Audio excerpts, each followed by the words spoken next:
This was such an awesome match between Giri and Prague, and it looked to be all over after 2 games when Prague took a 2-0 lead, commanding, imperious. Giri's body language, he looked down and out, and then he just made this epic comeback to level up the match 2-apiece. And for me, this is really one of the greatest comebacks I've seen of the year, maybe the best so far, especially that I've seen live. So this took us to tie-break games, and we pick it up here in the first of those tie-breaks. Giri has black, Prague white. But before I get into that one, a couple of quick housekeeping items. So the other day in a video, I said I was 32 years old, and then I literally realised, hang on, you're not 32, you're 31. So I'm just going kind of mad right now. I've got 2 young kids keeping me up all night, so maybe I'm just losing my marbles. So that's one thing. The other thing is the screen layout here. Someone mentioned to me, can I make these pictures bigger and that kind of thing? So I'm just literally sharing the screen on the chess.com/events section of this Meltwater tour. So I can't actually make them any bigger. This is just kind of as the screen is coming. So hopefully you can make out their faces and names just about. So on with the game here. This is now blitz time control. We're down to 5 minutes plus some increment, not rapid, more exciting, more blunders. So d4 on the board from Prague. Now knight f6 and bishop to f4, the standard London move. And Giri now goes pawn to g6. Excuse me. So he's fighting back with a kind of King's Indian setup against this. And I'm highlighting a couple of the main moves for white here. Normally they start with e3 to set up that London triangle, the pyramid of pawns. But now we had knight to c3 played. Now this is known as the Jabava London system. Very different ideas, of course. You block the c pawn. And guess who actually did a course on this on Chessable? The one and only Hans Niemann himself. So if you want to learn more about this opening, then do check out that course. And Chessable have sent me an Epic Chess link if you want to follow that one. Then purchase the course, and then of course it helps out the channel as well, or if you're just interested in any other Chessable content. So thanks as always for that support, of course.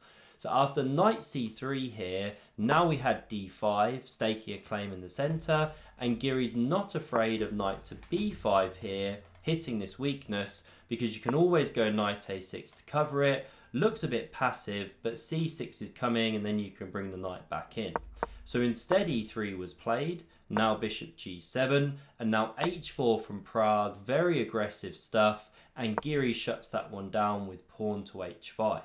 Now knight f3, castles from Giri, and now queen to d2, more aggressive chess from Prague. He's looking to now castle queenside here. So c5 played to strike at the centre, now knight e5 occupies the outpost, knight c6, castles was now played, and here we had takes on d4, logical idea to open a file towards the king, and now pawn recaptures and the bishop develops to f5, again looking at this pawn, looking to attack.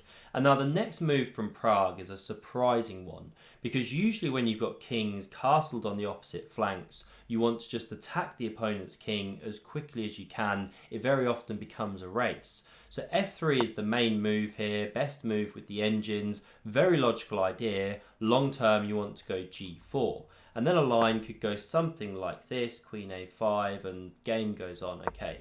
But we didn't have f3. Instead we had bishop b5 played here by Prague.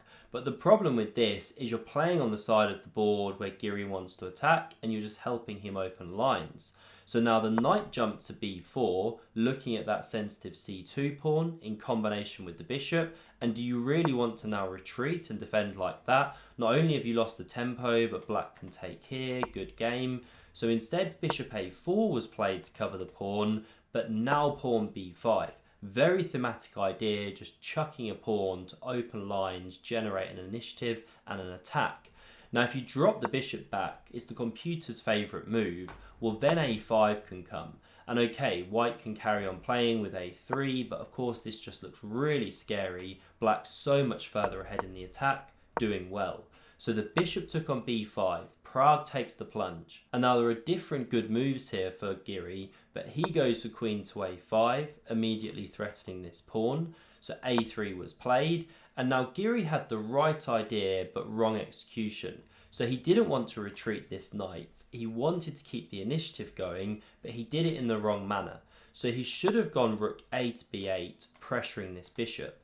Because now if the knight is taken, you can check down here, and because the king's boxed in, it forces this knight to stumble backwards, and then you pick up the bishop because it's lost its defender. Black's doing well, good attack.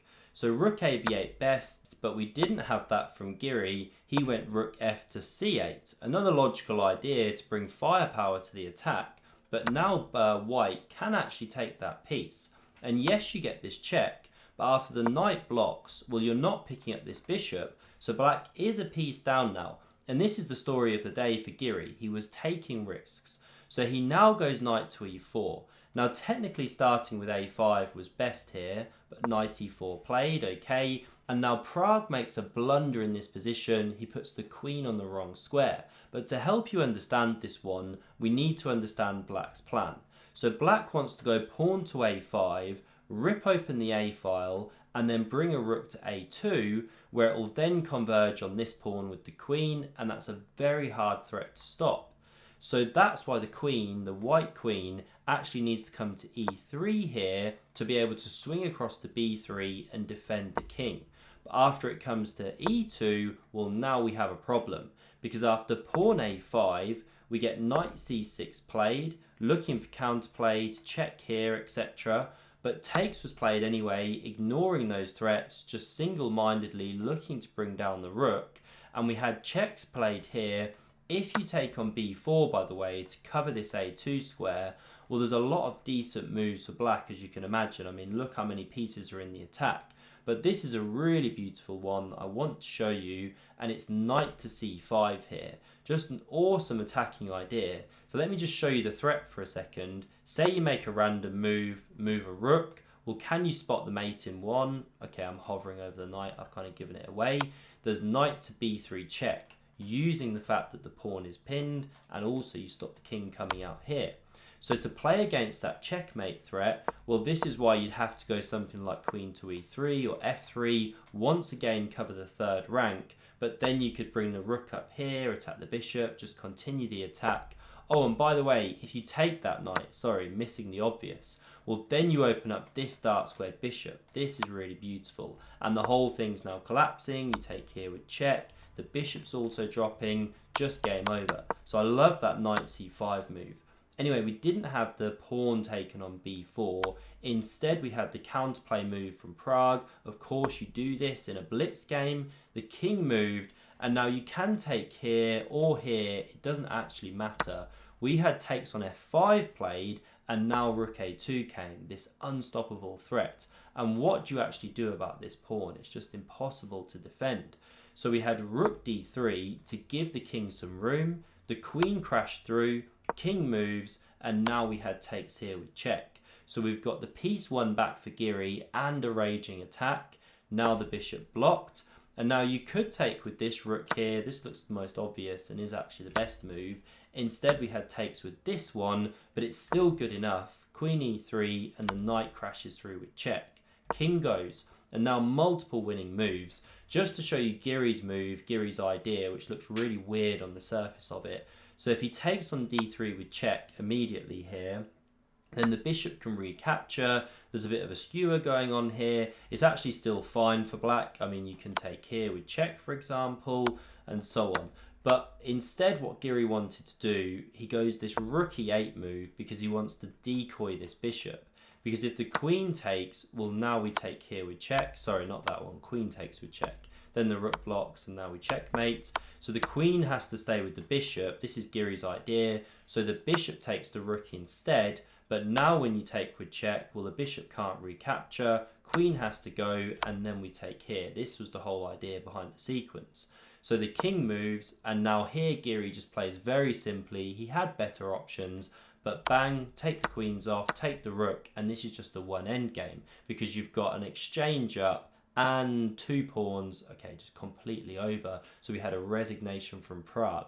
So an epic comeback there from Anish Giri because he then drew the next game, which was enough to clinch the match. I hope you enjoyed this one. Hit that thumbs up, do subscribe if you haven't done so already, and see another epic match from this tournament, then check out the video on screen. Thanks for watching, and I hope to see you soon.